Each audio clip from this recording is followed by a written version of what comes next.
3-4 times a year and discussing where we're at, where do we still need to go, and if we need to go, what's the roadmap to get there, or who's going to file the flight plan. Yeah, because I picked up good, valuable stuff there to throw in to say, okay, this is more stuff with this new program that I need to figure out that we need to be making happen in the wing if we want it to run right. If we want it to work right, you got to figure out that flight plan and then be able to follow it, look at it, and say, "No, nasty storm front ahead. We're going to have to veer a little bit here, folks." Yeah, well. But at least if we all know where we're going, at least we can all veer the same direction instead of everybody just going scatter. Well, the objective has to be to take new members and get them trained up properly. And yeah, I thought that a lot of things could be done at the squadron level, and they've changed their eggs on me in the last few years. Golly gee, teaching an old horse new tricks. Well, and it's like I was bringing up, what I brought up with one of them is you've got all of this different set of stuff, and it all comes back together into to the needs, but it's somebody who's done it enough, gone through it enough, knows it well enough, and could walk anybody through what they need to do, requirements for the FEMA courses, and why. And if somebody were to really ask me the question on all of that, of answering the question, I probably would turn around and say, let me get you in touch with Major Peters. He can give you more of the whys to getting into it, probably more on the how to study it going through the tests, or help you find out, hey,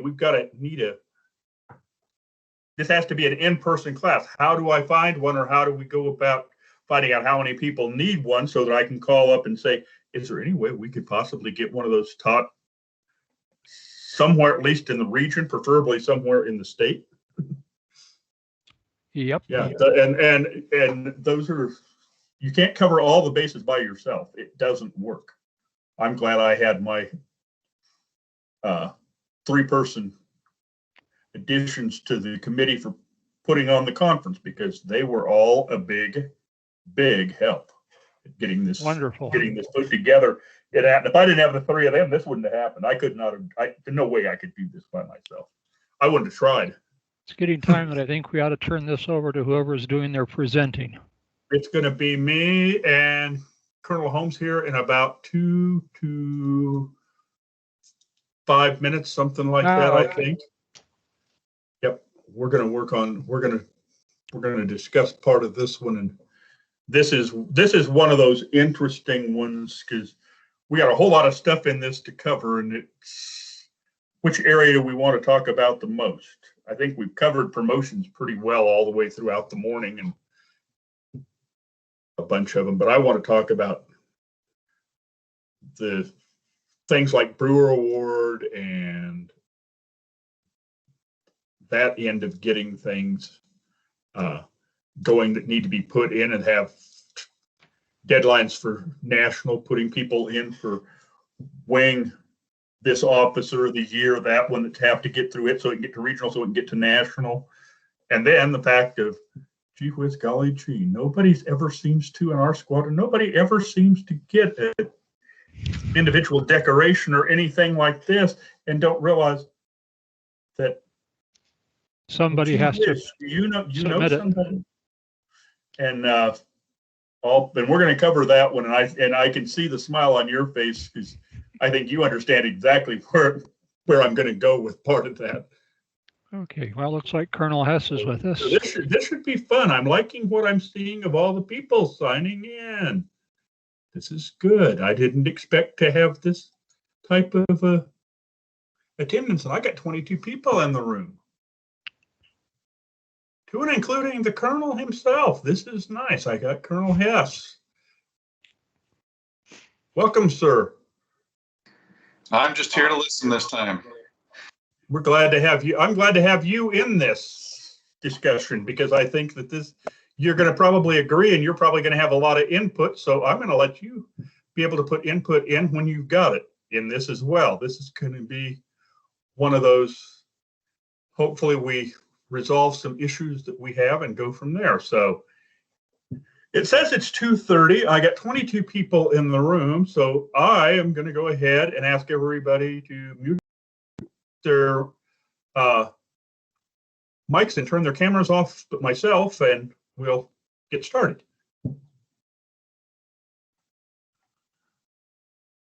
Okay, welcome to one of the areas that semi near and dear to my heart over my years in ROTC in high school and my 13 years in the military, and then spending 13 years or so in public education. But one of the areas I want to start off with is awards, decorations, these types. How many of us would say, and you may use your raise the hand button on this, how many people like to have somebody give them a pat on the back for doing things every once in a while?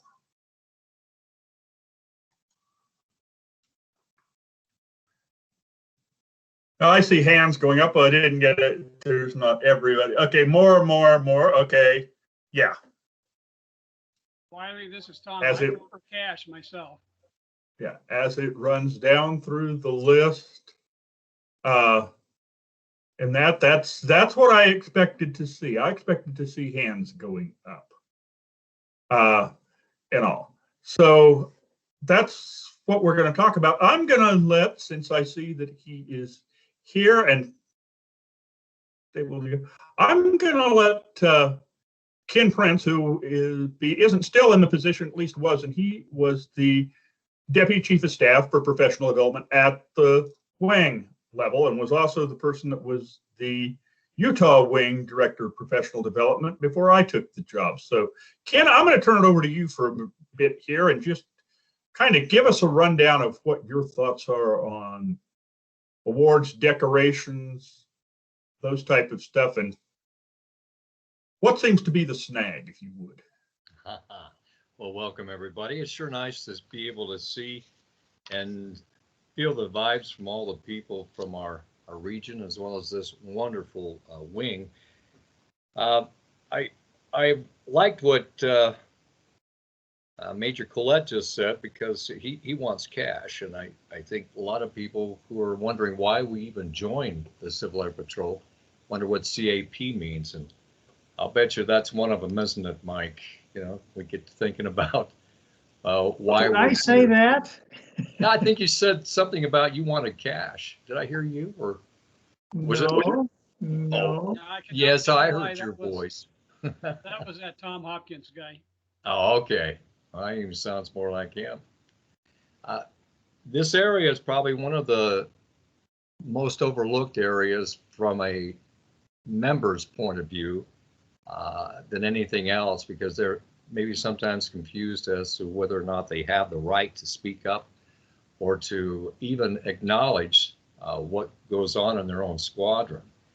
And I know when I was in my early days with Civil Air Patrol as a cadet, I kept thinking about girls more than I did about anything to do with the promotion side. But when I came back as a grandfather some 9 years ago, I got the opportunity to see it from a different point of view. And I think many of us as seniors don't have, I guess, a lot of reward other than the fact that rank or growing in the ranks as we are promoted, as well as the opportunities to serve side by side and some of the things like being an air crew or ground crew, or even working with the cadets. That gives us the satisfaction of being a member of one of the largest volunteer groups in the United States.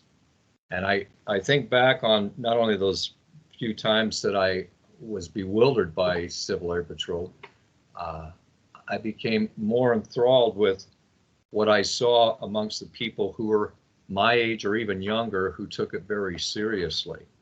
So I thank Wiley or Captain Brady, I thank you for allowing me to speak with you for just a few minutes. This is an open discussion, and I can see some very powerful people here, Carl, as well as Mike and the others who have been in this far longer than I have, to be able to speak up.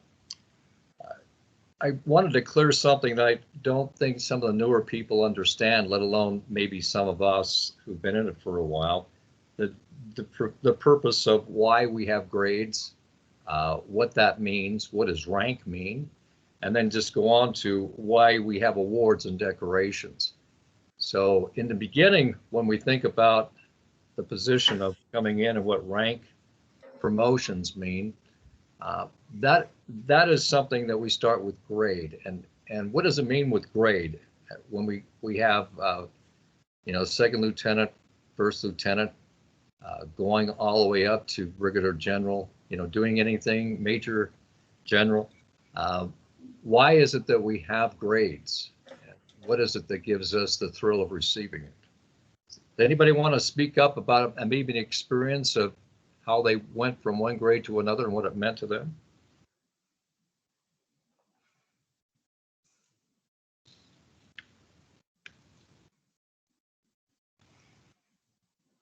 You'll have to unmute if you're going I'll step in for just a second on that, Ken, and actually go from, but to me, when I came in, I came in and I started in with my little gray epaulets with pretty much stay with it and all. But from my standpoint, I went through it and I started out, like I say, and for me, the progression through the ranks, the progression through the training and all of that,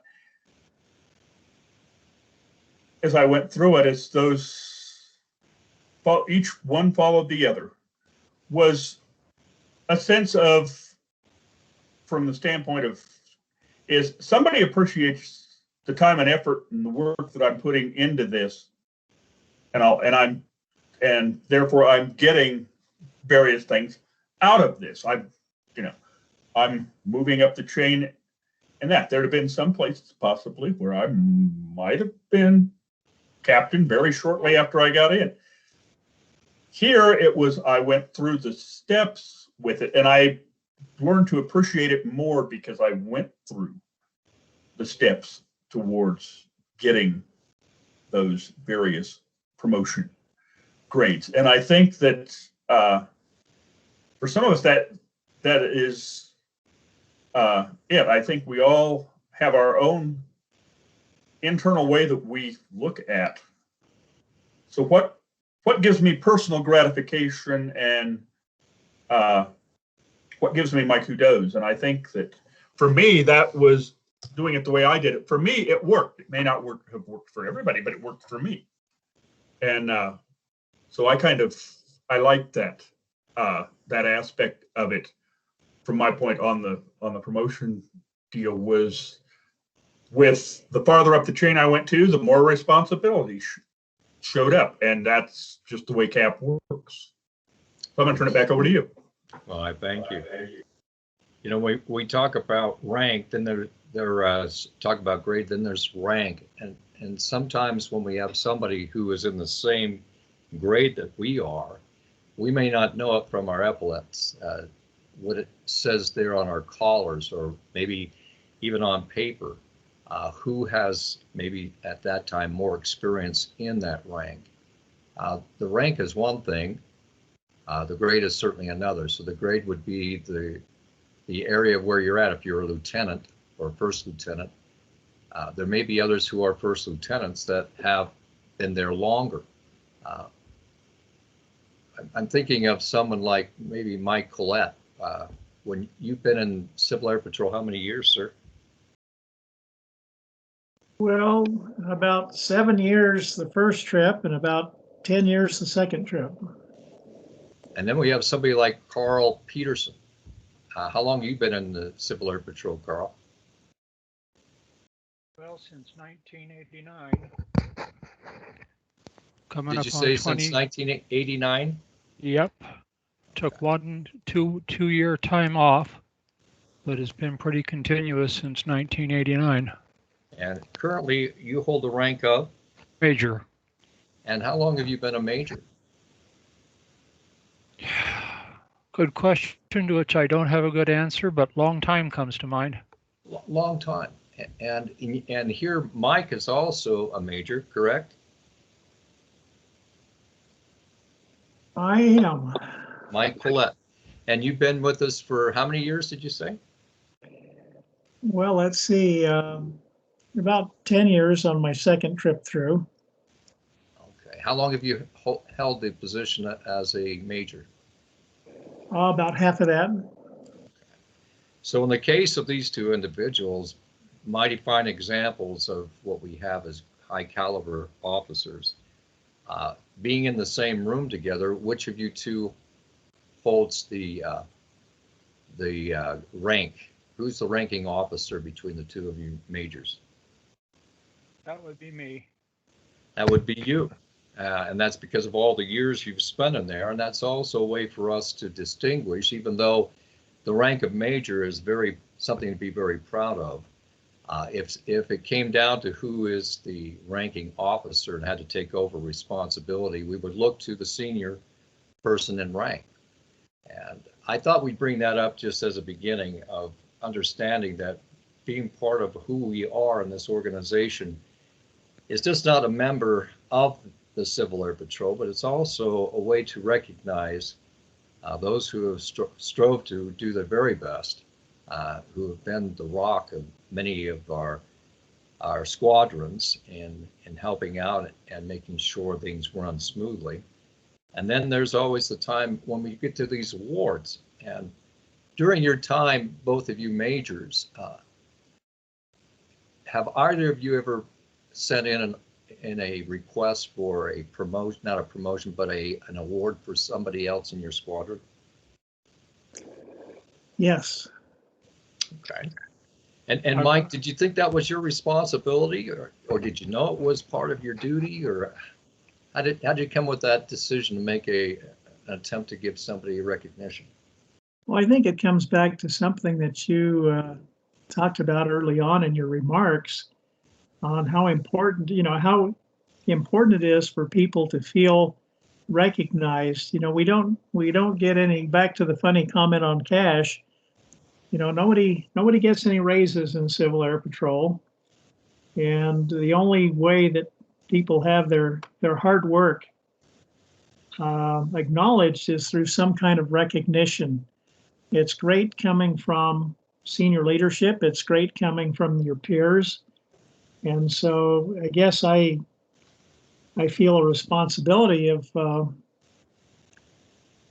saying thank you or attaboy or atalady to folks who do a great job, because its recognition isn't prolific and it really means a lot. A little goes a long way, I think. So I feel a responsibility to do that. Plus, sometimes, somebody simply delights you in their good work, and you want them to be recognized for it. And that is so well said. I know that there's been times in my career being with the Civil Air Patrol that I wanted very much to have somebody be recognized, and it took me a while to realize that I could actually recommend or send in a recognition of someone in my own squadron, let alone when we do the awards for our wing, even for region. When we get those awards, oftentimes there's very few people who send in and recognize the individual in their own squadron. So I thank you for saying that, Mike. I think that is a good way not only to have good camaraderie and be able to assist people in their feeling of worth, but it also gives you a little bit of joy too, because you have that power as a member of your squadron and the wing to be able to give someone recognition. There's some of the things we talk about with not only awards and promotions, but there's the decorations that we're going to be talking about a little bit today. And the only reason I'm bringing these up is, again, I don't believe too many of us know how those people got all those ribbons on their boards, especially the new ones. As we look at how many people are here today, I would imagine some of those are fairly new. Even some of us who've been around for, say, 4 or 5 years may have not had the mentoring opportunity to be able to get to those promotions of not only ourselves, but to go after those ribbons or those decorations. Recently, we were talking about a ribbon that is given out that Colonel Hess brought up during this pandemic. Which ribbon was that? It's the disaster relief ribbon with a V device. And how many are we giving out, Colonel? We gave out 56 between the region and the wing. That is immense. That's a great. How many was in our own wing? 54. 54. Yeah. And how did we go about promoting that as far as letting people know that this was happening? Did we actually say anything prior to it? No, it was an afterthought, to be perfectly honest. Disaster relief missions don't happen very often in Utah, and it was in conversation with a wing commander from the Northeast region that's a friend of mine who mentioned, hey, did you have a presidential declaration happen during your COVID response? And I went, yes. And he goes, huh, have you checked out 39-9 lately? So I did. And there we go. There we go. So in the region we had how many, sir? So we had 2 region participants participate in our particular mission. So the rest of them were all Utah wing participants. 56, I want to say. And one of the ways it was done was through the squadron level. Would I be correct? The mission participants came from various squadrons across the wing. I want to say 8. Okay. So that was using mostly air crew and ground crew. How did it all boil down to? What kinds of people were attending those events? Well, the mission was supported certainly with air crew, ground crews, and then communication staff. So it was a big deal. All during this last year, this year, we had people participating in an event that they got recognition from. And like you said, we have not had an opportunity in the wing to have this ribbon type for the disaster being given. And so the outcome was that many people were recognized for their great efforts. Anybody who's on board today, did anyone here get that ribbon? Yes, Okay, who am I speaking with? Don Wilkie, I'm the ESO in Phantom Squadron. Well, congratulations. How did you receive that? What did you do? I was a new member of CAP and I drove masks out to a couple different Indian reservations, one Brigham City and one out in western Utah that I had never heard of before, the Goshute Reservation. So you took personal time to do that? Yeah, it was Yeah. fun to be doing something useful. Well, and just for the heck of it, how many hours did you put into that event? Well, the actual sorties, the delivery out to Goshute was about a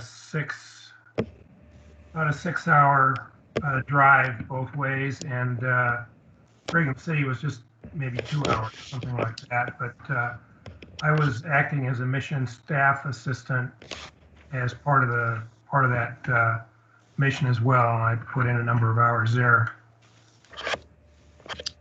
Okay. Anybody else have an opportunity to get that award? I did, sir. This was Second Lieutenant Bill Shellhouse. I also participated in a ground sortie out to Indian reservations in eastern Utah.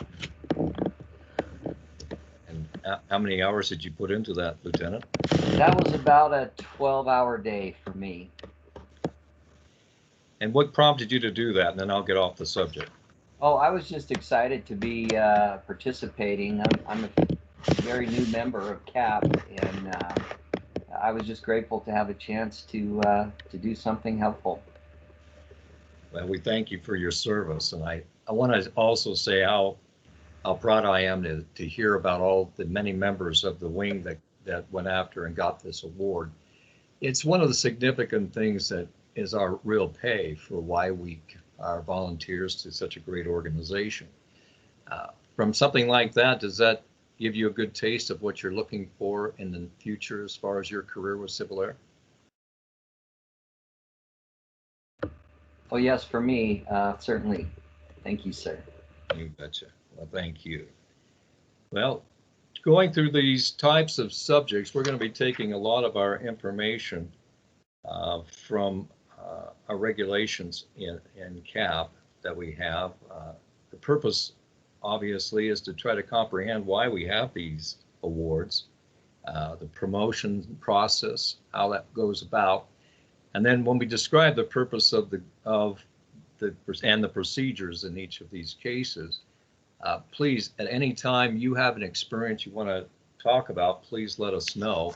I was asked to just join you, so I'm proud to be able to say that I've seen both from a personal point of view how effective this has been in my life as far as keeping me active, let alone how wonderful it's been to see other people grow. There's nothing worse than also being overlooked, and I think it falls to each of us to see exactly what we're panning out for our career, what it is we are looking for if we're going to be in this organization. Are we going to be just a member of the roster, or are we actually going to put the efforts in, like we heard from these two gentlemen who received this wonderful decoration, this opportunity for us to go forward shouldn't be counted as how many years we've been here, but how many years we assisted others, as well as the meaningful experiences that got us to where we're at now. Promotion-wise, there are certain ways that we go about in making sure we do it properly. Time and grade is one of them, where you spend the amount of time in each appropriate area. But there are times like Captain Brady, we have you being not only a captain these days, but you had experience prior to joining Civil Air Patrol that made you a bit unique. You came in with the silver or the gray boards on your shoulders that said CAP, but in a fairly short time, you were recognized for a lot of what you've done for this country, and you became a captain. Usually a captain takes a number of years to get to. I think you started to talk a little bit about how you got to that rank that you're in now. That had to do with something called a promotion waiver. Am I correct?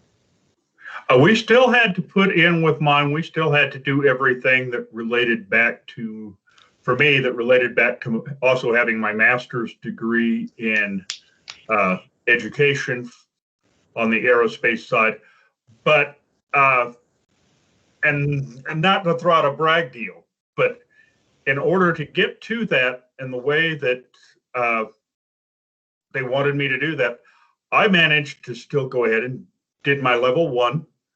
I had my NCO Academy and Senior NCO Academy from the Air Force, which I got credit for my officer basic course. Then I did the SLS, did the CLC course, and did the unit commanders course, all by the end of my first summer in CAP. I had not been in a year and had completed all of those classes or had a military professional education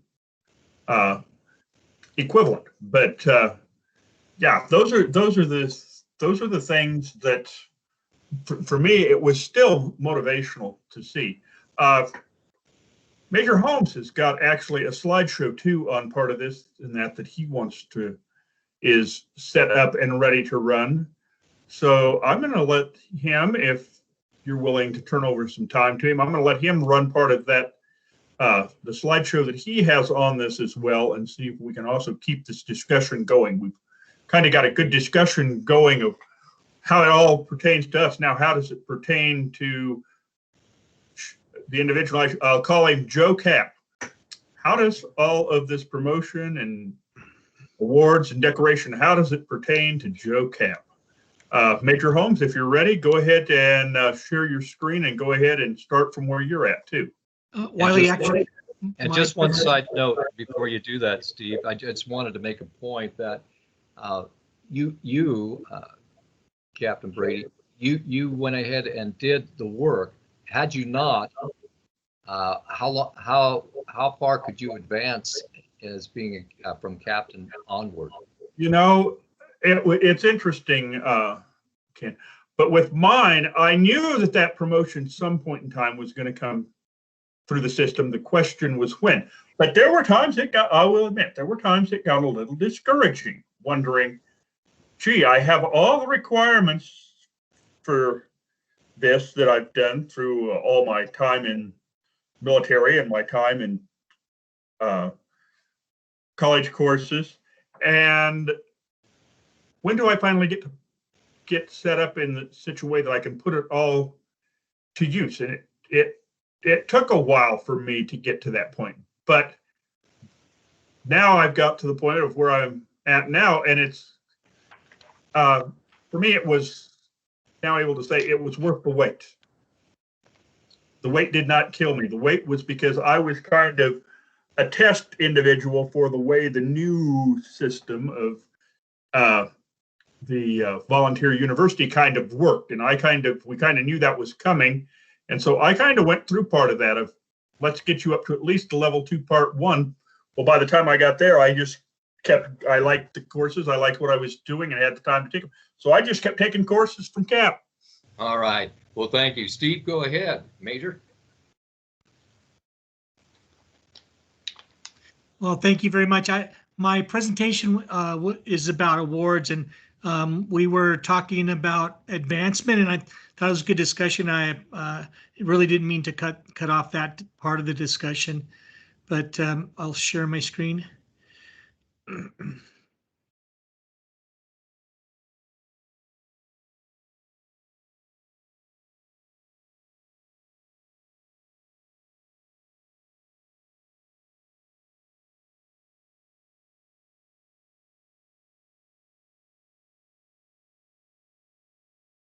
Is my screen visible?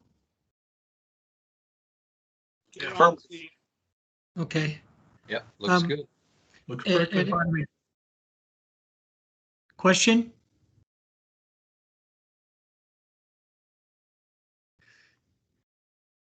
Anyway, here's a brief presentation on awards, and kind of touches on what was opened up, talking about how people do appreciate getting recognized for their service. And this is a callback to Muttley and Dick Dastardly, and looks like Muttley's finally getting recognized for all the chasing after the pigeon. But here's the CAP awards for Civil Air Patrol, CAP awards for senior members. There is a publication out that CAP puts out, Awards Made Easy, the Layman's Guide to Writing. It's the Civil Air Patrol awards recommendations. The form that's used is CAP Form 120. And here are some of the awards that are offered and when. Has somebody else called for sharing?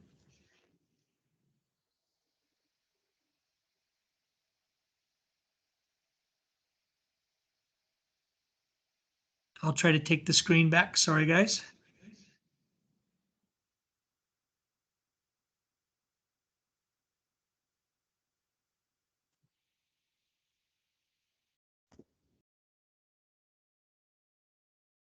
So awards like the membership award that happens after level 1, the leadership award when you complete your technician specialty track rating, Benjamin O. Davis award, the Jaeger award,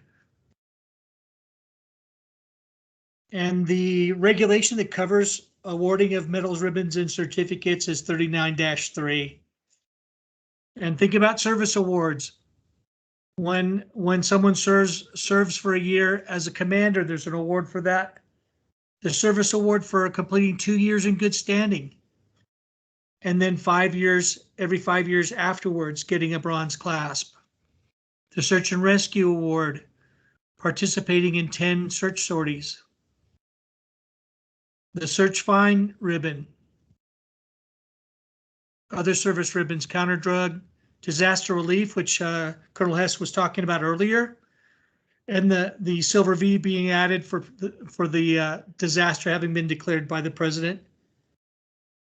Cadet orientation pilot that performs 50 cadet O flights. Community service, 60 hours of service outside of Civil Air Patrol. Recruiter ribbon, 2 recruits for a cadet and 7 for a senior.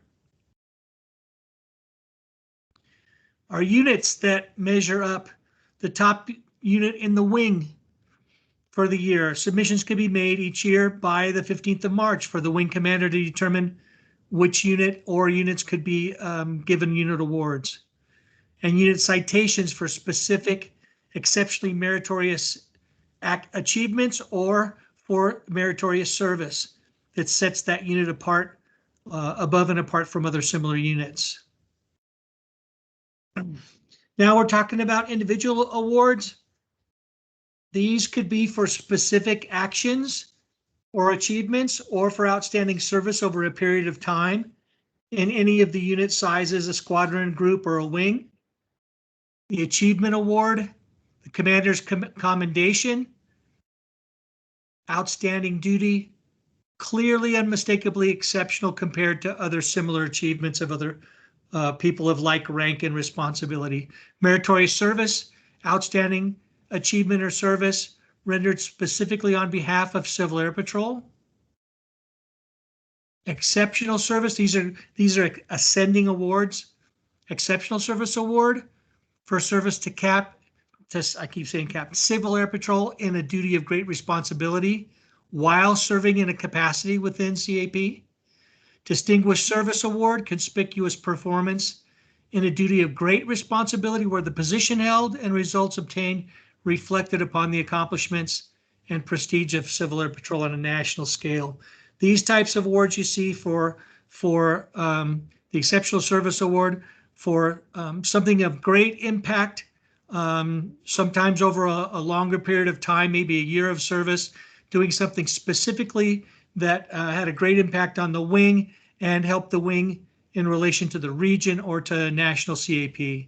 Distinguished service, you're talking about service that's equivalent to, as far as meritorious service, equivalent to serving, for example, as a wing commander. For an achievement, that achievement has to be something that's so significant that it affects and impacts Civil Air Patrol on a national scale. These awards for valor, those can also be submitted where a member of Civil Air Patrol have done something that was done clearly at the risk of the person's life, above and beyond the call of his duty, his or her duty, excuse me. Here's that form, the Civil Air Patrol Form 120. So justification has to be included in the narrative statement, and it needs to be specific. It can't be just a general, this person did a really good job and we really want to pat the person on the back. No, it needs to have dates, places, facts. What did the person do? What specifically was the impact? How did it reflect on Civil Air Patrol? And you try to tell that story and that narrative to explain how that unit or individual's achievement met or exceeded the criteria for the award. So there has to be some evidence that you've been able to accurately relate. The person's actions may be worthy, but if you don't tell the story properly and accurately so that the wing commander can really see it, the wing commander is justified in coming back and saying, look, I don't see it, guys. Unless there's more, and maybe the wing commander even gives an example of unless there's more related to this achievement or service, sorry, it's not going to be approved. Here's what the form looks like. Maybe a little difficult to see on the screen, but this is the top section. Identifying information, what's the award that's being given, who are the approving authorities going up from starting with the squadron commander and going up to what wing. Here's the, you need to include previous awards or decorations the member has earned or the unit has had before. And then the justification is done separately. This says complete item 6. You can complete it on the reverse of the form. And then you put down who it's going to. I'm sorry, excuse me, whoever it was requested by, and then it starts with approvals, either by the squadron commander. If there's a group, then it goes to the group. If not, then it goes straight to the wing.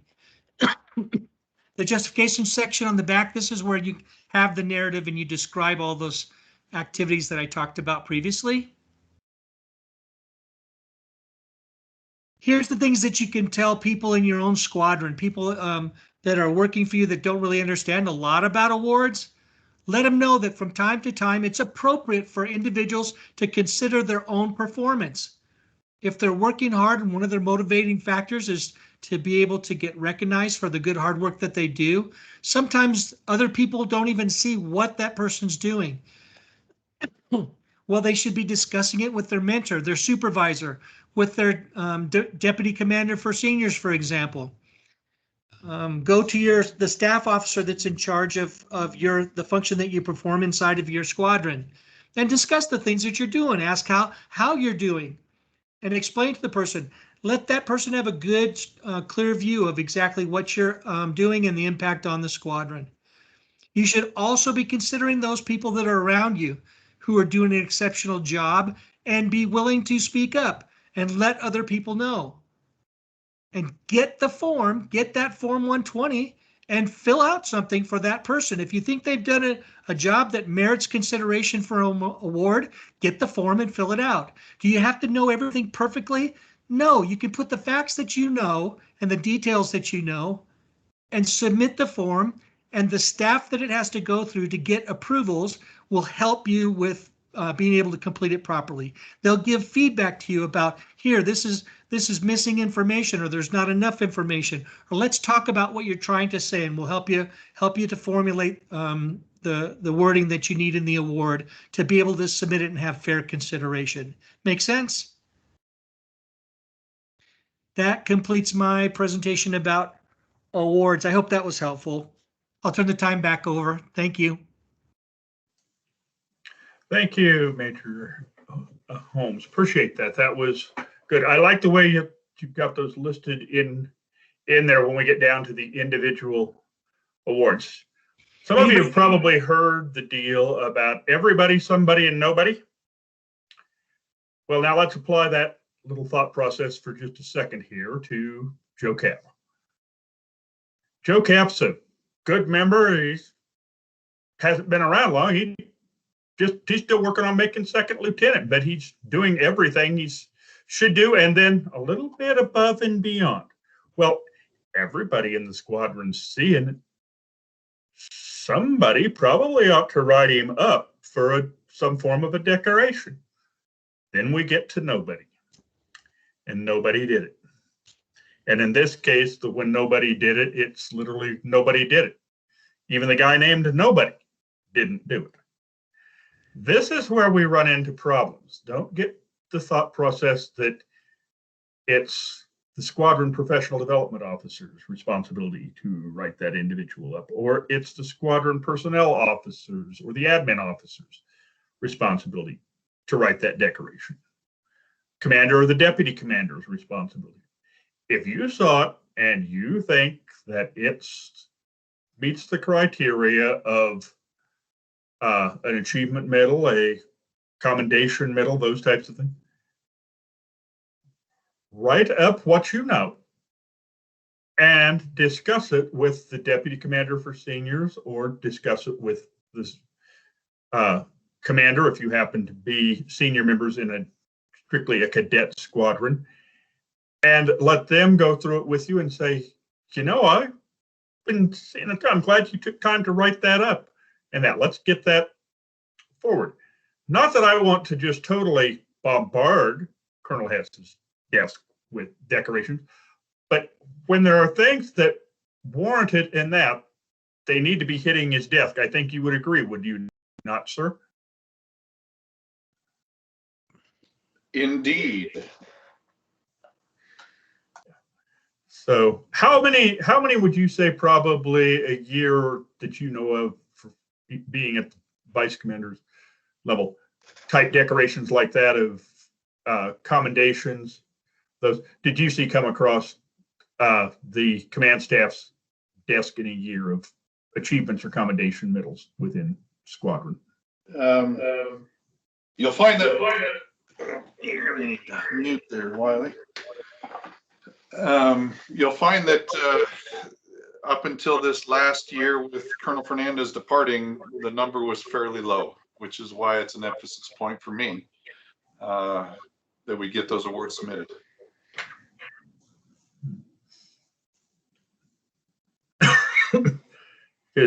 Because I know that, you know, it's easy to forget that people are doing those type of things. It's easy to forget to make sure we put them in. But the other one is the end of year awards. Communications Officer of the Year, Public Affairs Officer of the Year, Professional Development, or now the Education Training Officer of the Year, Outstanding Member of the Year. All of those, you know, those are things that we have to think about and look at. I notice, Major Hendrick, you've got your hand up in that.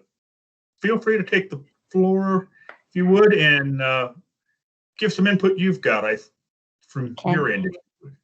I think that, for one thing, we sometimes hesitate to write up a recommend because we don't know what certificate, what commendation, etc. we need to request. And just a reminder that we can discuss this with our commanders and find out which one is the most appropriate for it. I know that I had been placed in a long time ago to be for a national award and received it, and it was because of the diligence of my command chain that was just immediately above me that managed to get together the documentation for the requirements for that particular award. So it's important that those things are documented in e-services so far as trainings and activities, and those kind of things need to be I think that sometimes we tend to overlook, we're too focused on our individual particular job in the squadron and aren't having our eyes and ears open towards watching for others in our squadrons, their efforts and their actions.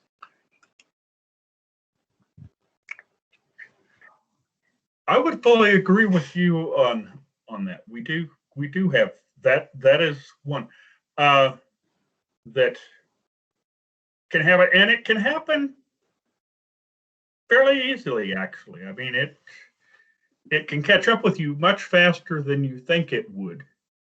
And we don't document what somebody's done, so we haven't got a real good record. And then finally, we get down to the point where we think we ought to do it, and just put a decoration, and all of a sudden nobody can come up with the facts because we've let it go too long. Those are one thing to do. Colonel Hess, you've got your hand up in that. Feel free. So I wanted to reinforce that very point that you're making, Captain Brady, is that the of the year awards that are due to the wing by the 15th of January every year should not be something that we're scrambling to fulfill. It should be something that the leadership, staff members, even squadron members have put a little tick mark on somewhere on a piece of paper or written a note down that says, man, this particular member did a really great job on this, watch that person, watch that individual, develop them, and give them an opportunity to be rewarded. And so at January 15th, we should just be naturally receiving things that happened between September and September for the prior year, rather than having to beg for them. And while it is on the burden of command that we ensure that those things are taken care of, we really need to, and we rely on the membership to know the individuals within their units that are doing an exemplary job and should be willing to submit those. Now, to the earlier comment, does it need to be perfect? Does the recommendation need to be filled out by a college professor level discourse? No. Provide us the facts and the fundamental elements of the request, and we'll certainly work with our staff to make that packet work. But it really is, you guys are the boots on the ground and the ears to the railroad tracks that make this possible. Make sure that you're noting those things so that we can make sure that those members are rewarded for that effort. Even if it's you, don't feel bad about maybe tooting your own horn a little bit, but be cautious there because we want to be prudent. But if you're the person doing all the work, make sure you're visible is what I'm getting at. So hopefully that helps. To your point, sir, there's nothing wrong with reporting to your senior and passing over some bullets of things that you've done that person can consider, and what they do with it is certainly within the bounds of their position. Thank you, Colonel.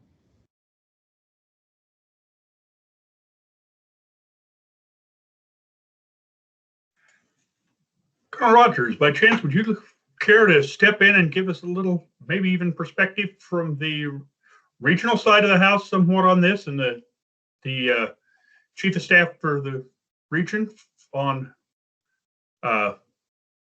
at least on the annual awards deal from a regional perspective, if you would? Absolutely. Yeah, I have no problem doing that. So from annual awards, and forgive me, I had to turn my attention away for a moment, so I apologize if I don't have, if I repeat something. But in terms of annual awards, we are really looking for, because right now I do sit on the awards committee. I was part of the awards selection for this year. We are looking for people who are really outstanding, not just necessarily for the year, but also people who have had a sustained pattern of experience and excellence in what they're doing at the wing level over a longer period of time too. Now, sometimes that does change year to year, but that's for the like the of the year awards. We are looking for people who really embody what the organization is looking for at the wing and at the region level for that over a period of time. So I'm trying to think of a good example without getting too far outside of my lane.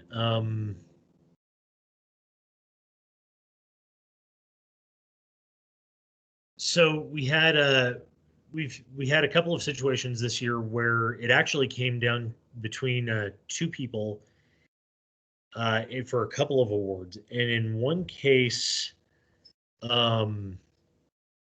they actually even had, I mean, even for the awards write-ups for the situations they found themselves in one case, it was a matter of just literally minute details over it when it came to the difference in the selection of the award. But otherwise, they were both equally qualified. And so for those awards, for both of those awards situations, we ended up debating, I think, for about an hour per award on that. So it's really looking at the whole member, looking at what they have done, and really, really doing that. And the more information that's there, that helps, especially from the squadron level, because and this is my perspective, so don't take this totally as regulation, is that the squadron level knows their members best. Like for me as chief of staff, I didn't become chief of staff until January, and I'm still getting to know people throughout the region. So I don't know everybody. And what comes up from the squadron and from the wing is how I come to know people. So having that information, like was being mentioned, you know, not just waiting until the end of the year and throwing everything together and trying to do that. The more information you gather going throughout the year and recording it, whether it's a tick mark on a page or a write-up, that is key, especially with some of the cadet awards. And in terms of differences for cadet and senior awards, you have, for seniors, it can be easier because, okay, you've got pilots who are recording for themselves in their logbooks. We have evidence in e-services for missions that they fly. It tends to be higher profile. With cadets, they tend to do a lot, but it does tend to get missed unless they're working with the Cadet Advisory Council or working on encampment. And they tend to do a lot in a very short period of time that people don't necessarily see. So having those records, having that body of work for them, having somebody track it is important, or even having them track it for themselves, like for their community service ribbon, which they can earn multiple times. I believe the base criteria of it is 60 hours. In addition to the of the year awards, there's also mission awards that the wings can earn. And I know I've talked, Colonel Hess has heard a little bit about this with some of the recent awards briefings and commanders briefings. But so like an example is the Aerospace Education Award. And there's similar awards in operations and cadet programs as well. But Aerospace Education has a mission award that we have to pick out every year. And it's which wing is the best wing in the region by their numbers. For fiscal year 2019, that was Wyoming wing. This last year for fiscal year 20, it was Idaho wing. And the base criteria on it is at the squadron level is the AE Achievement Award that the squadrons can earn. And that's objective data based on who enters it. But you don't want to wait until the end of the year for your AEO or your squadron commander to be entering that data and trying to remember back over the last 11 months. So it really is a team effort on that to make sure it is recorded and making sure that people are managing themselves as well, just like a pilot would record their hours or aircrew records hours for what they're doing. So any specific questions on that from a region perspective? Yeah, we've got time for maybe one question. We've got about actually 2 minutes before we need to dismiss and head over for the closing session. I hope that answered your question on that sufficiently for a region perspective of how we look at like the of the year awards and for some of the bigger awards on that. Yes, sir. Thank you, Colonel. Yes, thank you, sir. And thank all of you for input that you gave in this as we went through. This has been another one of those roundtable discussions that a lot of information ended up out there by the time we were done. This is an area that I am going to work with Colonel Hess on. We're going to make sure that on certain areas of this, particularly a lot of the squadron awards and of the year awards, that type stuff, of making sure I can help him keep a tab on deadline dates and making sure that everybody's got way in advance of saying, hey, we need to get started writing these deadlines coming up on such and such a date, so that so hopefully we get more of these in, and the process of deciding so whose is the best becomes maybe a little more complex, which I'm sure in some respects the command staff really wouldn't mind. And that, but yeah, if you see it happen, and that is the weakest link in the system is the one that everybody forgets about. And so let's take the link on awards decorations and let's see if we can strengthen up that link in the chain, if we can, just a little bit. I thank you all for participating. We have one more hour to go in that. So I will call this to a close, and we'll see you in the closing session.